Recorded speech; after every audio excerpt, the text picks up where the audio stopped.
Hello, Nick here from TechNuovo and welcome back to the channel. As you can see, I am back in the studio today with Steph and I can confirm he is at least 2 meters away from me, so up yours, COVID. Anyway, as you can see, I have a PC next to me. I have the Alienware R10 Aurora Ryzen edition. We're going to take a look inside, benchmark it, play some games and share the results with you. But before that, please help support the channel by subscribing, hitting that like button and following us on our socials. Right, let's boot it up.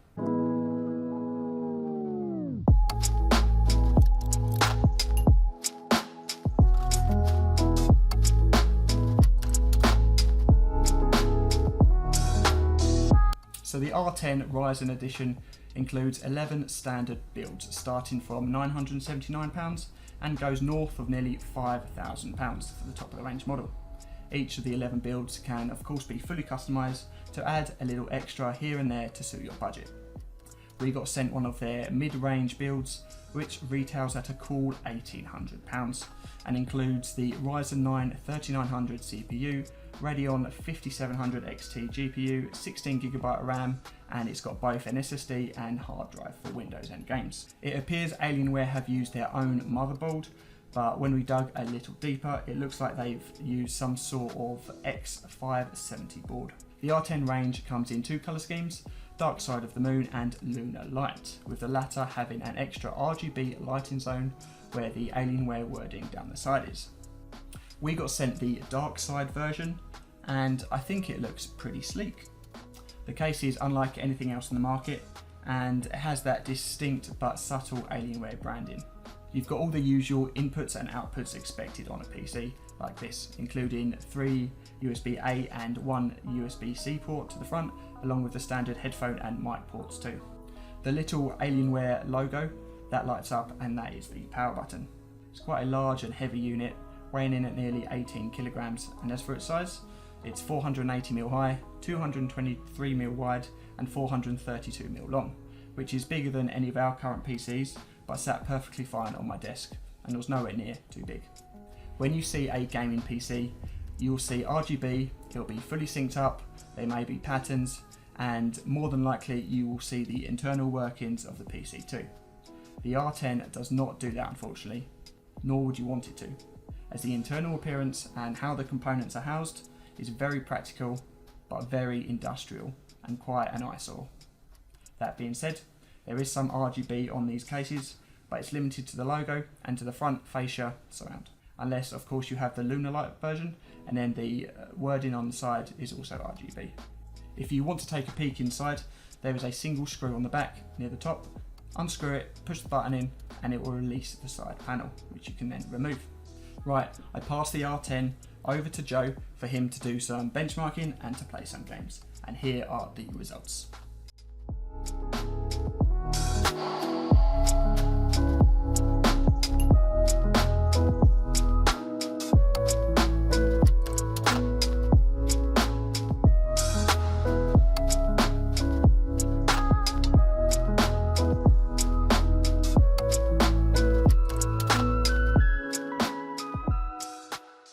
For the benchmarks, we hit 2100, 832 on Firestrike and 9379 on TimeSpy.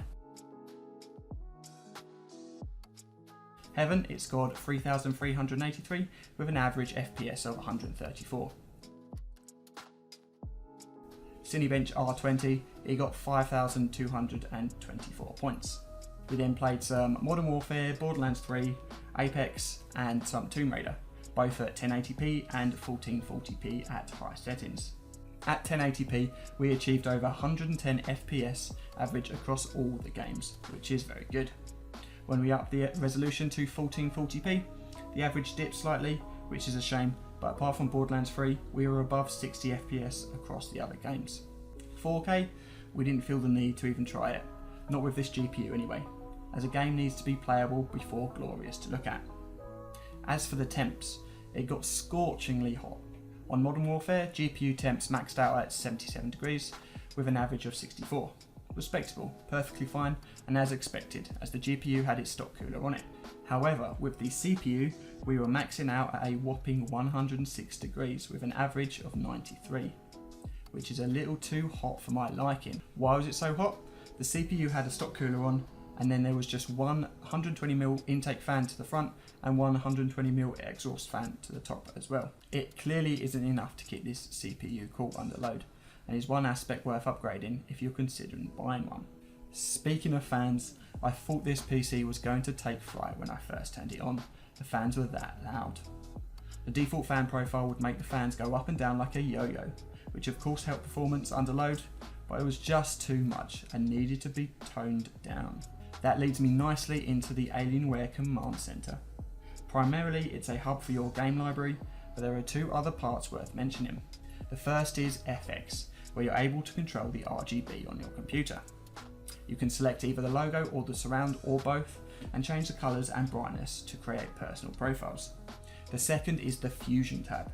Within this section you can monitor your CPU, GPU current usage, but you can also control your fans.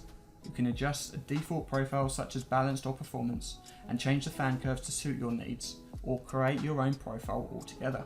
There are also options for power management and audio profiles too.